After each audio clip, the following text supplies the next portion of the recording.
Can you see my screen? Yes. Okay, perfect. So, hello everyone. I'm Laura. I was one of the clinical research fellows this year, and I'm super excited to be here to talk a little bit about my experience and the research that I did. So, just a quick introduction to the fellowship and who it's named after. Jenna Chiavelli was a patient at Lenox Hill Neurosurgery. And in honor of her and in her memory, her family very generously funds a few research fellows each year to conduct research in the Department of Neurosurgery. And so I just feel very lucky and grateful to have been given this opportunity and to have worked on neuro-oncology research efforts in the department this year in honor of her. Um, and research is something I care very deeply about, which I'll speak a little bit to later. So I'm just excited and grateful to carry everything I learned this year forward with me and to be here to share my experience with you. So first, let me see. Okay. First, I'll just say a little bit about what led me to this fellowship. So I received my undergraduate degree from Barnard in New York City, and there I majored in neuroscience. I had a very early on fascination with neuroscience after taking a few electives in high school. So I knew it was something I wanted to pursue as my degree in undergrad. And then through my biology undergrad coursework, I became fascinated with cancer biology and the tumor microenvironment, cancer pathogenesis, and targeted therapies.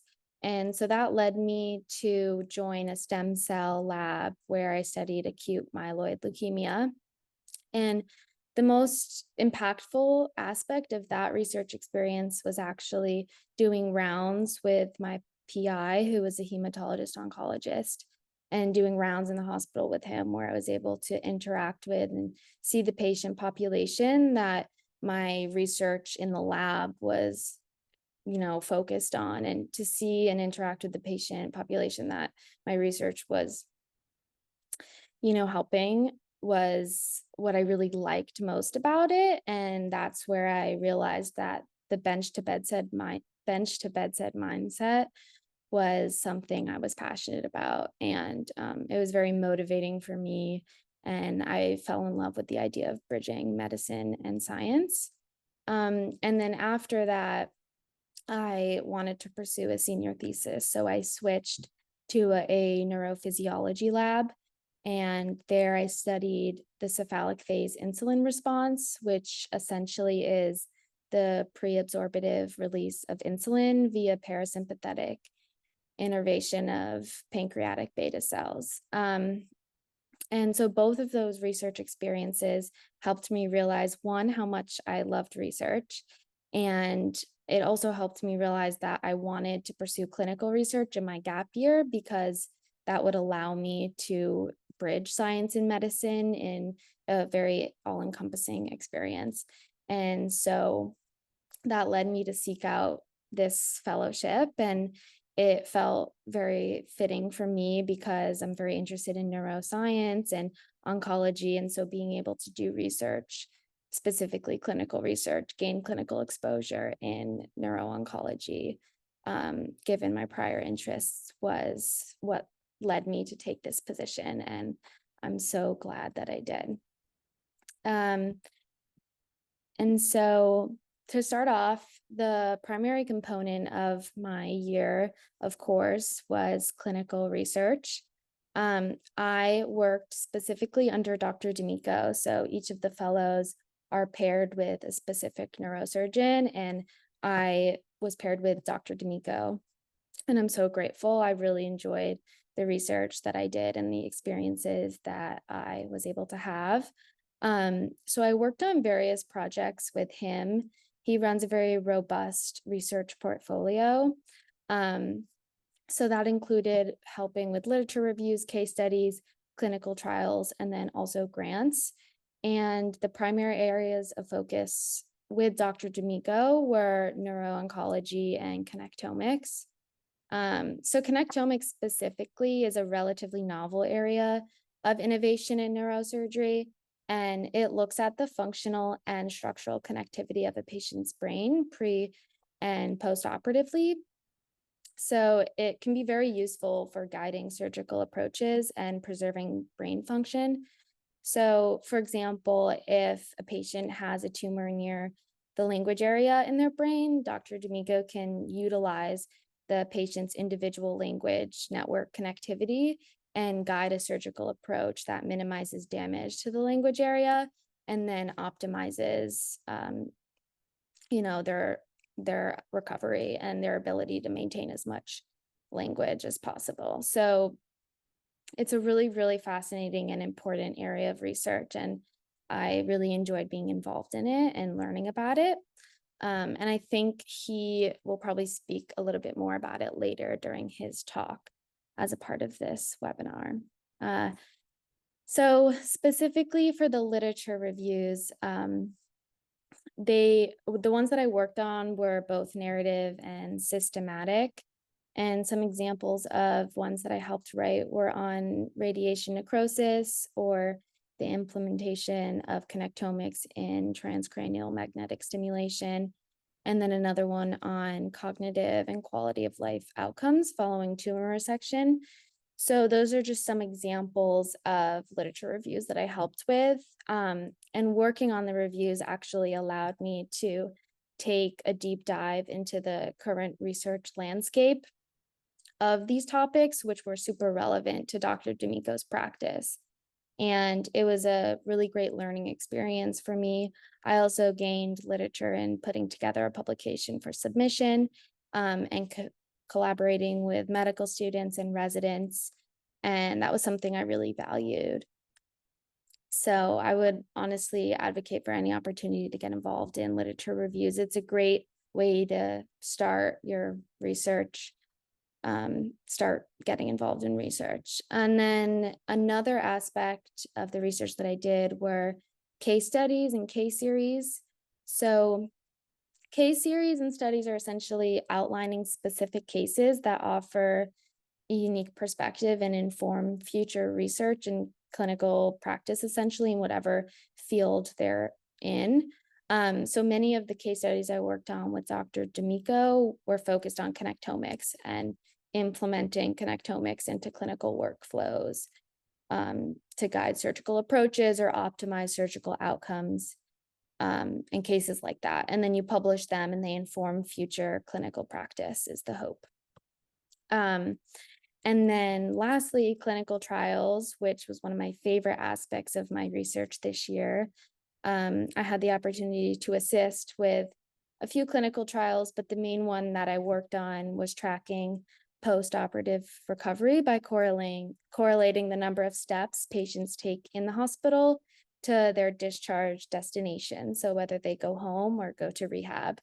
And so to measure inpatient steps, we would put a Fitbit on their wrist and track how many steps they took while they were in the hospital. So for that project, I helped consent patients, explain the research protocols to them, and helped put the Fitbit on them, and coordinate with the trials team. So I really liked being involved in the entire process of the project and getting to interact with the patients that I was performing, the research on. That was a really special experience to me. And then lastly I helped Dr. D'Amico write a few grants for applying for funding for research. And so it was really, really impactful and fun to be involved in all these different areas of research, and to gain such an all-encompassing experience was super formative, I would say, in my entire pre-med journey. And then the next biggest aspect of the fellowship was the educational and clinical components, which overall really shaped my understanding of neurosurgery and confirmed for myself that medicine, and specifically neurosurgery or an adjacent surgical field, is definitely something that I'm passionate about pursuing.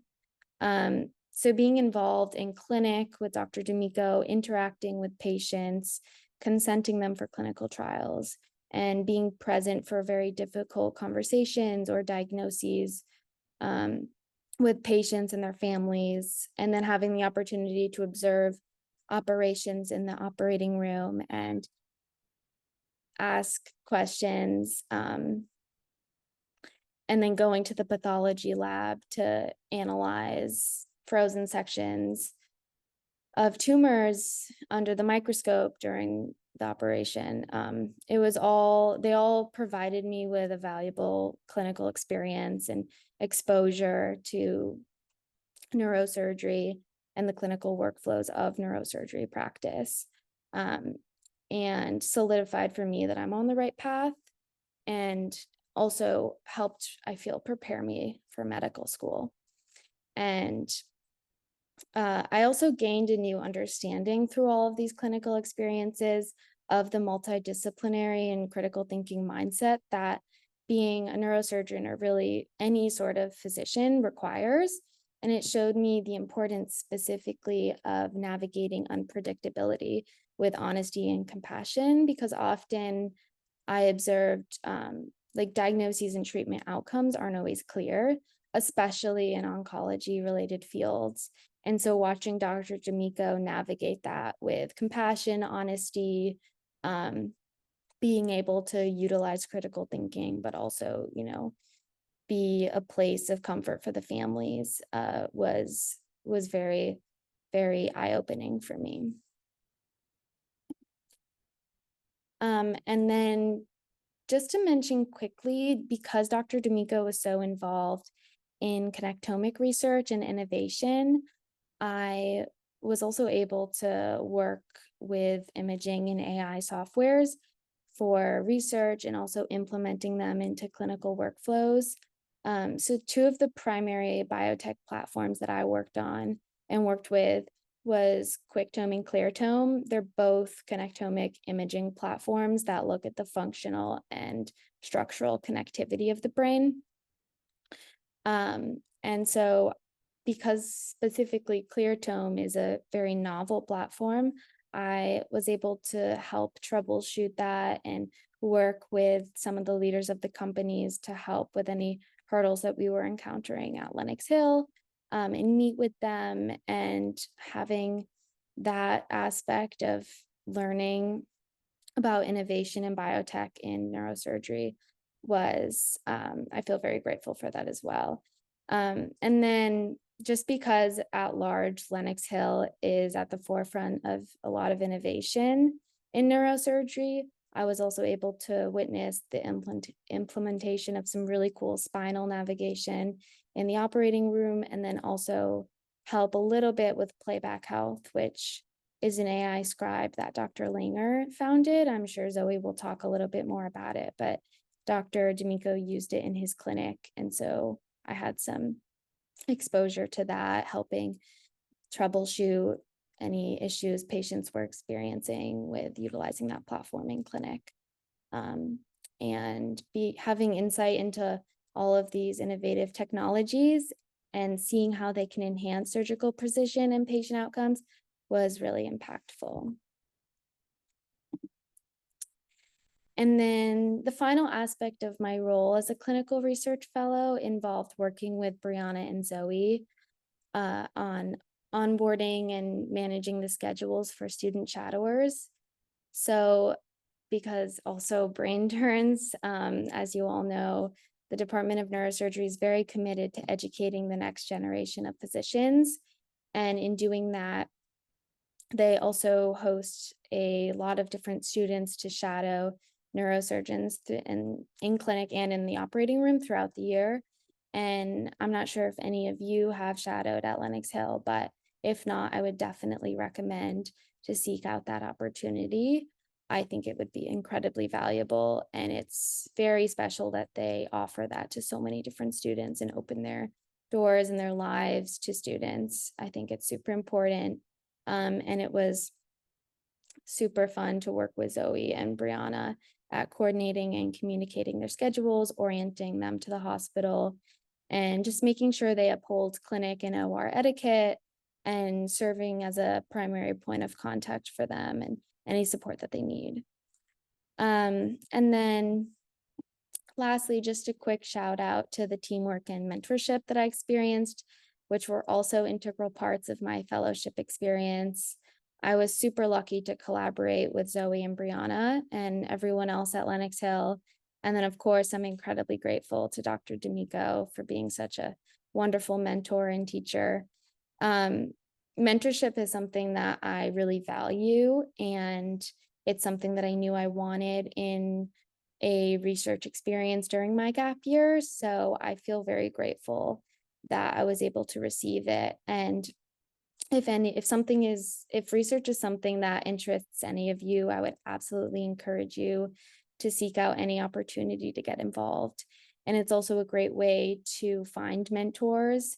And I think mentorship is so important, especially in pre-med, and it can be really, really valuable. So I would urge any of you, if you're interested in research, to seek it out and try and find mentors who are willing to help support you and teach you and answer questions and help you grow and push you to become a better version of yourself. So that's my presentation, and thank you so much for letting me share my experience with you all.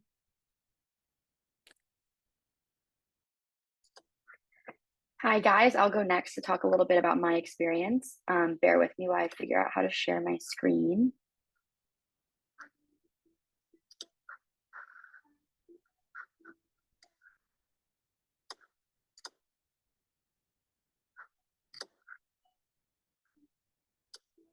Okay.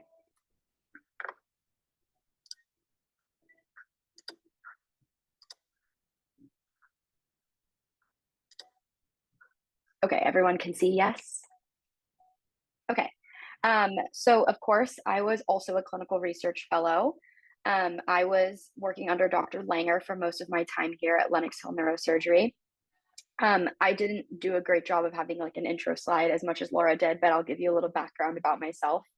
I went to the University of Texas at Austin, and I also majored in neuroscience. It's all the research I did in undergrad was all neuroscience based. I did research in a behavioral lab working with cohorts of rats with addiction and behavior kind of neuroscience based research. And then I also did a study abroad in London where I did more bench work with mitochondrial fusion for neonatal kind of oxygen deprivation research. Then I moved to New York, which was amazing. It was a dream come true to get this fellowship. I always wanted to move to New York. And so I was very excited when I got this, and to be able to come here and work with these surgeons who are world renowned and so involved in teaching students was a really, really great opportunity. So I'll just go over some stuff that I did this year. So firstly, a lot of this will be a little bit repeat of what Laura talked about and what Brianna will talk about, but we all did have obviously a unique experience depending on our doctors and things like that. So in the OR for me, it was really cool. Dr. Langer is a neurovascular surgeon. So I got to see a lot of really fine, detailed microsurgery that was absolutely mind-blowing the first time I was in the OR. It was amazing. He uses some pretty cool tech. This screen on the left, you see is something called an exoscope. And so instead of using like the direct microscope you put your eyes in, this is a camera. And it was really cool because you wear 3D glasses. It looks like you're in the surgery when you're standing 5 feet back. So being in the OR was definitely one of the coolest things about the research fellowship, especially because it's such a unique thing to be able to witness surgery in general, but also neurosurgery because it's such kind of an intense type of surgery, intense process. They're long, sometimes high risk. And so I feel very lucky to have been in the OR and get to witness some complex cases. Next was clinical research. So like I said, I worked with a lot in vascular surgery because that's what Dr. Langer specializes in. So here's just a few examples of some papers I worked on. Peel collateral shift, which had to do with kind of bypass. And then bedside sonographic ventricular monitoring has to do with something called the longevity implant. So it's almost like a window into the skull that we would use for bypass monitoring, for ventricle monitoring. Just a really nice way to avoid using CT scans and be able to check your patients at the bedside. And then, of course, I worked with some other doctors. I was lucky enough to work with Bookvar and D'Amico in my time here. That's a really nice thing about the fellowship is that you can kind of spread your net wide and learn about as much as you can. And so I worked on some papers with them. So I got to do a little bit of oncology, a little bit of tech. It was really nice to be able to learn in such a well-rounded environment with each surgeon kind of having something that they're really passionate about or something they specialize in. And then you kind of get a tidbit from everyone.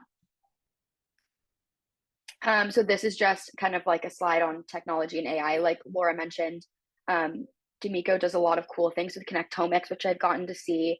And specifically with Dr. Langer, he's really into like the AR, Brain Lab, the exoscope, like making your surgery really high tech so that you can share things with the patient with Playback Health, which is the AI platform, the AI scribe platform he uses, and or just make your surgery a better experience for those in the OR and those outside of the OR for teaching, learning. It's been really cool to see the development of Brain Lab. It's a very high tech OR with screens everywhere. It can record them. You can make videos. I helped make a publication video with some of the videos from Brain Lab, which ended up being like a teaching publication on kind of like the surgical steps throughout and surgical thought process of an advanced surgeon like Dr. Langer, so people can learn from him, which is really cool. And then, of course, like I mentioned, Playback Health was an integral part of Dr. Langer's practice. He records every single patient appointment he has and uploads it to Playback Health so that the patient can go back and rewatch it, which has been really eye-opening to see AI's impact on patient communication and patient experience. The patients absolutely love it. I know a lot of people are scared of AI, myself included, before I started learning about it, because you're always scared it's going to take your job. That's what everyone says. But it truly is, I think, really important to the future of healthcare. And I think it's important that young people like us learn how to use it and learn how to work side by side with it, because it can, if used the correct way, enhance the patient experience tenfold, in my opinion. I got to present the paper we actually wrote on sonographic monitoring at the bedside with the longevity implant at the Lennox Health third annual evening of research. I was very nervous. It was a podium presentation. It was my first presentation ever. And so one thing this research fellow gives you is new experiences, pushes you out of your comfort zone. I ended up winning third place, which was really awesome.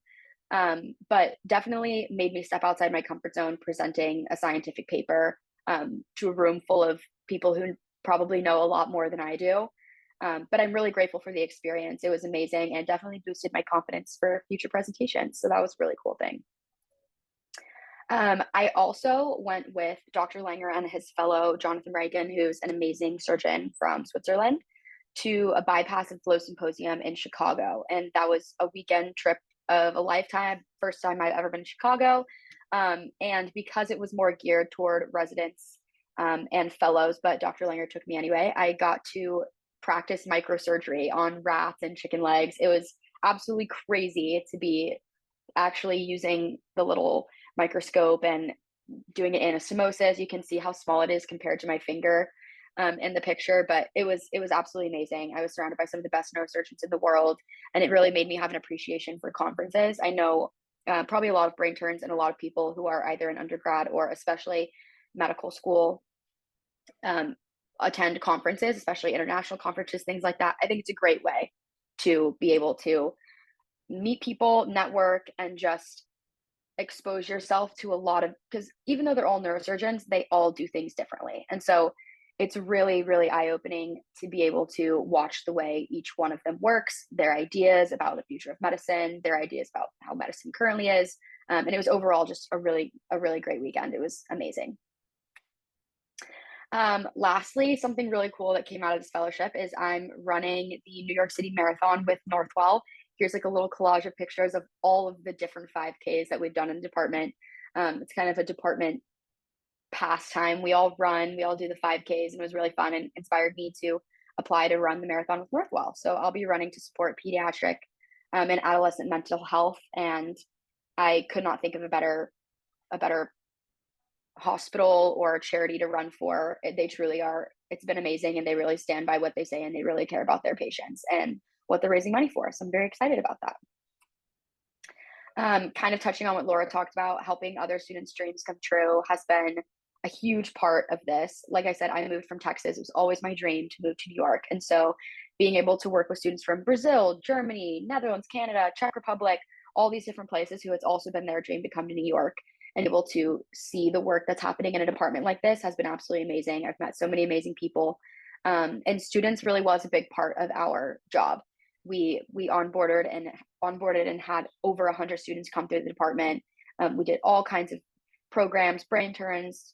Our clinical research team does a clinical research internship. It was really amazing to meet all these students and kind of have in common with them and be united in the fact that we're all passionate about the same thing. And then lastly, kind of what Laura touched on the end, it was incredible to make this new family. You never really know what it's going to be like when you move across the country or get a new job in general and who you're going to meet and how the people are going to be. But everyone in this department is truly so amazing. I have tons of new friends, new people I could go to with anything, mentors. It's been really amazing to integrate and be a part of this team for the last year. Everyone is truly so supportive of your journey and your dreams. And I really can't imagine not taking this gap year. I would highly recommend doing something like this. You just learn so much and you feel so much more prepared as you get ready to either apply to medical school or go to medical school.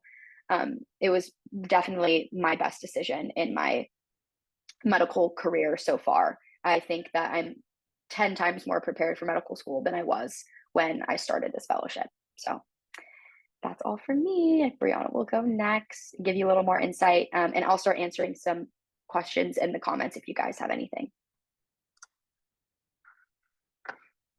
Hey, good morning, everyone. My name is Brianna. I'm going to pull up my slides here. Give me a second. Okay, here we go. All right, everybody can see my screen, correct? Yep, you're good. Okay, cool. So like I said, hi everyone, my name is Brianna Suffren. I was the final clinical research fellow to go right now on this presentation, but essentially I'm going to touch upon all the key points Zoe and Laura already did, but kind of put my own personal twist on it.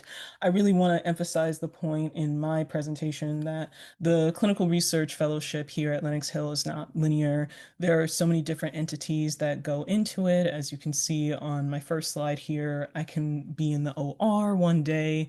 I can be looking at simulations the next day. I can be going to a fundraising gala. I could be putting together a biotech tissue specimen, or I could be presenting some of my research or writing some manuscripts. So before we get into the nitty-gritty of things, just wanted to introduce myself, tell you guys a little bit about me. So I'm born and raised in New York. I'm from Long Island specifically. I went to St. John's University and I was kind of like the outlier. I didn't really do any neuro-based education during my time at St. John's. I essentially was earning my bachelor's of science in biology, and then I was a double minor in chemistry and business as well. And then, like I mentioned, I was the recipient of this amazing fellowship in honor of Jenna Chiavelli. And then I focused on neuro-oncology and neuroplastics during my time at Lenox Hill with Dr. Bookfar and Dr. Ben Shalom. And then essentially, in terms of my future plans, I'm going to be contributing towards 3 nonprofit organizations while I prepare my med school applications for the following cycle. So now if we look at my prior experience before coming to Lenox Hill, clinically, I was a pediatric medical scribe and bedside trainer. That was for a year and a half. So essentially, for those of you who don't know, medical scribe, I'm essentially the doctor's shadow. I worked with 2 prominent providers out here on Long Island in their pediatric clinics where they saw about like 50 plus patients a day. I would go and chart with them, enter in everything from start to finish. After I did that for a year and a half, I also stayed in the realm of pediatrics, but this time as a medical assistant and a medical receptionist, where I was triaging patients from newborn, sick, well, 18 plus, all walks of life. I did that for 9 months. And then research wise, I spent 10 months in undergrad. This was through my chemistry minor, actually. I'm not sure if they offer this at St. John's anymore, but this was undergraduate course-based research where me, along with 4 of my peers and a faculty member of our choosing, developed a research experiment where we focused on the effects of zinc pyrithione, which is a specialized chemical compound found in Head and Shoulder shampoo, and its effect on sea anemones. Then we presented these findings at our school's research day. So then in between all of this beautiful madness, I came across Lenox Hill. I was a brain turn actually myself. I was a huge fan of the show. And I think when I saw the posting on LinkedIn, it was just by chance, and I'm very blessed that I came upon it. It really combined a lot of my core competencies that I wanted to maintain as an individual and carry on throughout my medical career. And then the whole bread and butter behind it is honoring one of our patients who courageously fought against glioblastoma and keeping her memory alive and maintaining education efforts throughout the department. So again, that was really special to me. So just going over some of the core components that I went through as a clinical research fellow. Obviously, the top one is clinical research.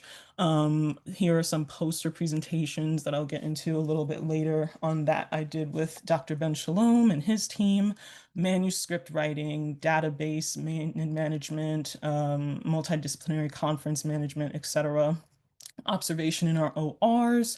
You are really within an arm's length of in being in the OR. We don't have a wing to watch from above, so it's very interactive. Biotech immersion and leadership, multidisciplinary conference management I talked about, database management, student coordination. This job was extremely special because I felt that I was able to give back to my pre-med self. We have hundreds of students come through our doors every day from all walks of life, and it was great to interact with them and see that twinkle in their eyes as a pre-med and give them advice that I wish I could have given to my younger self. And then mentorship is a huge part of the job as well. I was super blessed to work with Dr. Bookvar. He is a world-renowned surgeon, but also a spectacular human being. So to have been spending this year with him, learning everything from how he performs his surgeries and to little things with candy that he likes was great. And then finally, community outreach. We help plan a lot of educational conferences. I was on the planning committee for that. Student relationships, like I mentioned, and then another form of community outreach that I had done myself was helping to raise money for our brain tumor research gala. So that was really awesome. Now, when we look at the observation, like I discussed, observation is in both our ORs and clinic, as you've heard Zoe and Laura mention. We are right there with the doctors from start to finish. I have lost count of how many cases I've watched, but here are some on the left-hand side of your screen. You get to really be involved with some of the awesome technology, see that in real time, see a lot of novel cases. Near the end of my fellowship, I was actually lucky enough to witness an awake craniotomy for a resection of a high-grade glioma. And with every specimen, I take that up to pathology, and I really got to collaborate with the pathology team, get to know them on a deeper level, get to understand histopathology myself. So that was really great.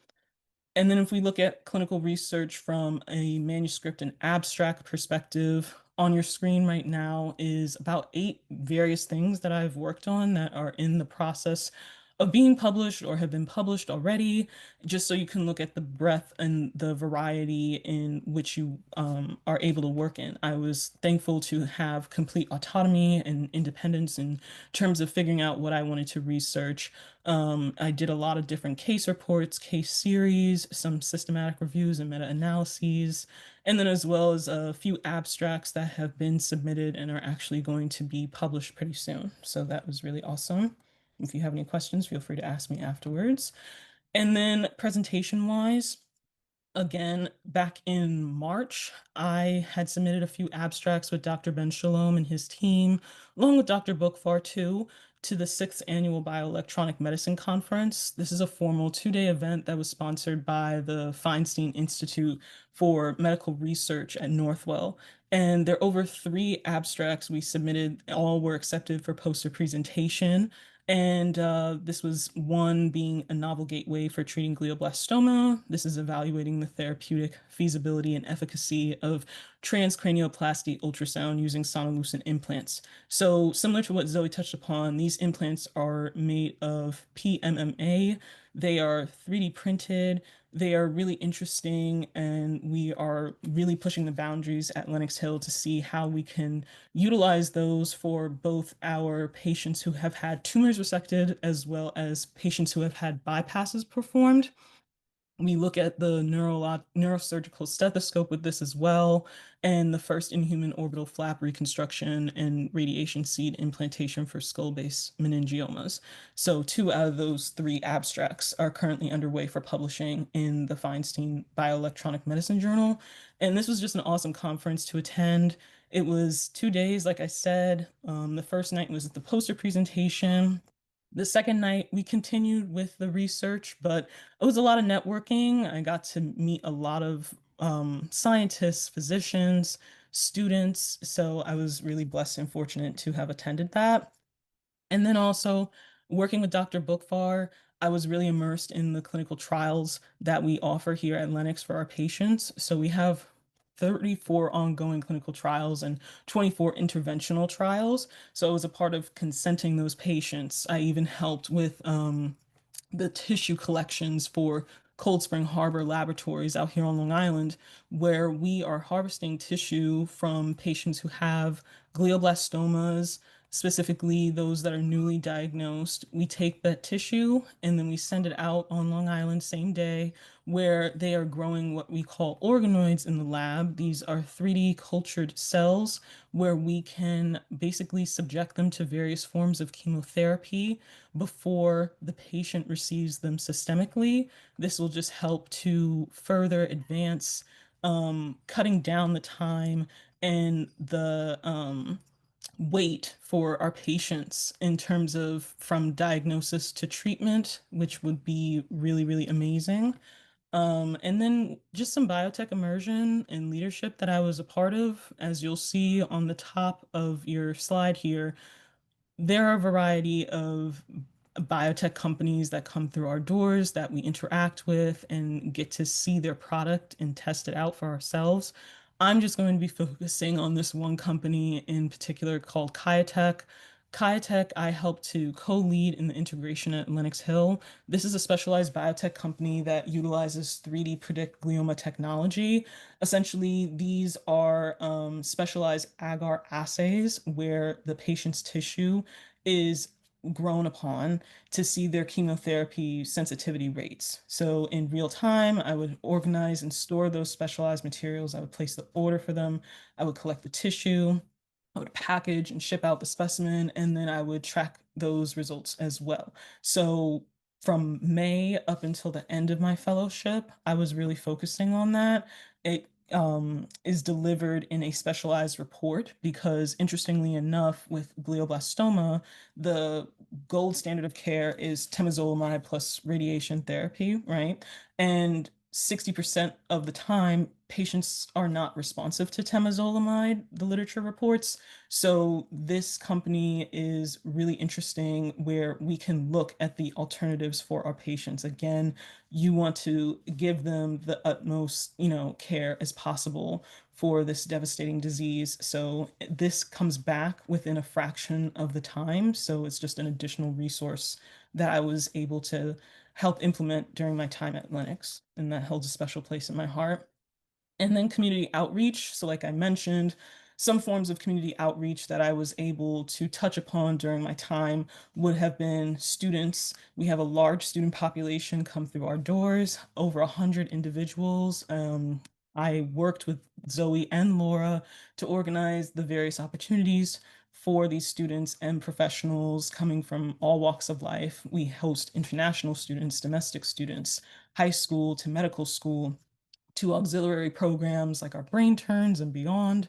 And then with academics conferences, I served on the planning committees for two conferences, actually, one being the Neuroplastic Symposium and the other being our Brain Tumor Biotech Summit.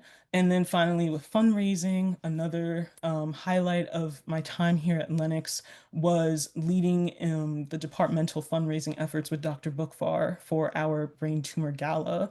And I essentially was going around to every single floor in the hospital. Anybody who was neurosurgery affiliated got to know me, where we helped to set up a fundraising page.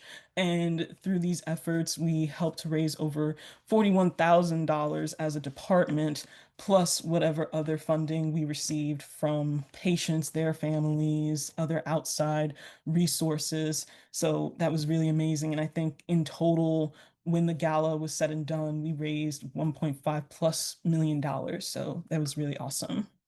And then some key takeaways and advice for you guys, combined with some of the things I learned during my time at Lennox that I will be taking on with me throughout my medical career and beyond, is just the art of beneficence. And that is defined as just unwavering compassion, working with Dr. Bookvar, Dr. Ben Shalom, every single physician in the Lenox Hill neurosurgery family really believes in providing the best care for their patients, treating them like their family, and I holistically believe in that as well. The power of a multidisciplinary approach. You are not one person in medicine. There are different individuals who help you get to that one common goal, which is serving your patient. And then the next one would be never be afraid to lean in, be unconventional. And then the final one is trust the process and trust yourself. There were many moments throughout my time where it was challenging. I came in and I wasn't the strongest scientific writer, but I learned over time and I worked with a wide net of acclaimed physicians, research fellows, surgical fellows who were great mentors to have. And then you put your head down and you get to work and you learn things even when the going gets tough. You need to trust in the process and trust in yourself. And after my year at Lennox, I am confident to say that now I can write manuscripts. I'm comfortable with doing literature reviews and taking on these challenges that I never thought I would take on before. And then, yeah, so that's it. Thank you for your time. Thank you for listening to me. And then I guess we'll go into Q&As. Yeah, perfect. Thank you, Brianna. Thank you guys Mhm. for your talks. I guess we have a lot of questions just about the fellowship and the applying process. So maybe if one of you guys want to talk about that, maybe Brianna, if you want to start us off. Yeah, I could jump into Brianna. You got it. Yeah, my microphone wasn't working for a second. So essentially, the application is posted on the Instagram, typically, I believe, like at the end of December. Then you can click on that. It's a Google form. You fill that out with the pertinent information. When I was applying, I remember it was two letters of recommendation.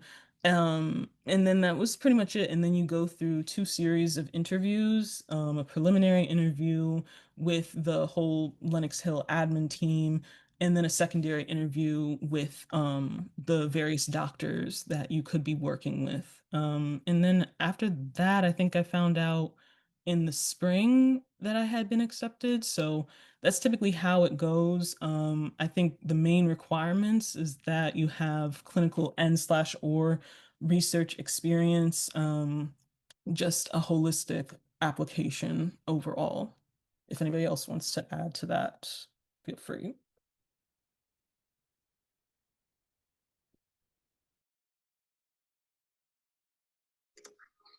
Yeah, I mean, it was the same. It was the same for me. I interviewed with um, kind of the department and then each doctor, and then you find out a few months later. I do think an important part is kind of what you write. I think you're asked to upload a cover letter. Was that it, Brianna? Yeah, that was the only thing Yeah. you really have to write. So there's not like a essay per se, but you do upload a cover letter. And I think one thing that was important to me when I was applying, and I don't know if it helped me or not, it probably did, but use that cover letter to tell your story a little bit, because I think they appreciate that. And so that's what I did. I kind of, obviously it was still a professional cover letter, but kind of talked about my dreams of moving to New York, what I wanted to do in the future, and kind of add a little bit of a personal touch to the cover letter. I think really helps them kind of know who you are when you're applying. Yeah, perfect. Maybe also if y'all kind of want to talk about, I know a lot of the times people kind of have questions of, well, like, do I need to have all of this experience doing research? Do I need to know everything? Do I need to know how to write these papers? Do I need to know? So I think that's like something that maybe one of y'all can talk about. Maybe Zoe. Yeah, for me, I did have research, but I had never written a single paper. I had no publications, no written proof that I knew how to do research or how to write papers. I had, like I said, I'd worked in a behavioral lab, and so really all I had done was work with rats. Like I learned a lot, but I didn't have like this intense clinical research background. I did a little bit of wet lab stuff. That was a 6 week program where I did write a paper, but it was more like a school thing where I wrote kind of like a report.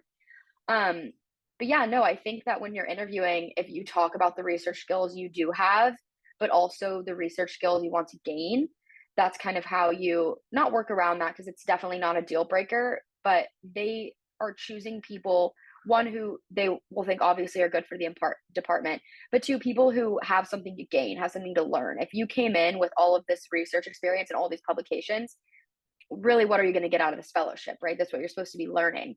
So I would not be discouraged in applying if you don't have that experience, because that's the entire point, is to gain that experience. So you definitely don't need all this research experience. I will mention, I don't know if Brianna mentioned it, but unfortunately it's not open to US applicants. I know I answered that question in the comments, and I know we have a lot of international students on here. So unfortunately it is only open to US students, because we can't sponsor a visa for this position. So just a little reminder, I don't want everyone to get super excited if it's not available to you. So only US applicants, unfortunately. Yeah, perfect. Did Brianna, Laura, do y'all have anything to add, or no worries if you don't? No, I think Zoe summed it up perfectly. I mean, it's just like almost I felt applying to medical school or anywhere else. They want to see that you have interests outside of medicine. I talked a lot about like my volunteering, just seeing that you're a human being and that you have hobbies and stuff like that too, I think is what sets you apart. They want a compassionate individual who's going to be very self-aware in the department because you're seeing a lot of heart-wrenching things in real time, at least with me working with glioblastoma patients and everything, and they want to make sure that, you're emotionally mature to handle all that. Yeah. All right, so there is a question. I think y'all could probably answer this better since y'all work with them. Would it be possible to do research with a preceptor remotely since lit reviews and systematic reviews are a part of the program? My guess is they're kind of asking in general. Um, I feel like yes and no. I have a few medical students that I've come in contact with throughout my year that are a part of like teams with me for papers. So you're able to do it remotely. But when it comes to clinical research, when you have to be in the OR or the clinic spaces and stuff like that, depending on the aspect of the paper, like no. But definitely for things where you're doing a literature review, definitely email a bunch of people, see how you can get involved. And most of the time, like they're able to take you on and train you at least, and you can do it from home. Yeah, I would second that, specifically for literature reviews, systematic reviews, the projects that can be done primarily from your computer. I mean, anyone can really conduct a systematic review or a narrative review of the literature. It is definitely something you can do remotely, and actually working with Dr. D'Amico, I did work with some remote students who he wanted to get involved in research on these reviews. So definitely reach out. Typically, doctors are very very open to getting you involved in all types of research. They understand that it's a super important part of the pre-med journey. And so if you reach out to enough people, I'm sure you'll be successful in getting those opportunities, but it's definitely something you can do remotely. Perfect. Well, thank you guys so much for joining us. I know that there are some questions left in the chat.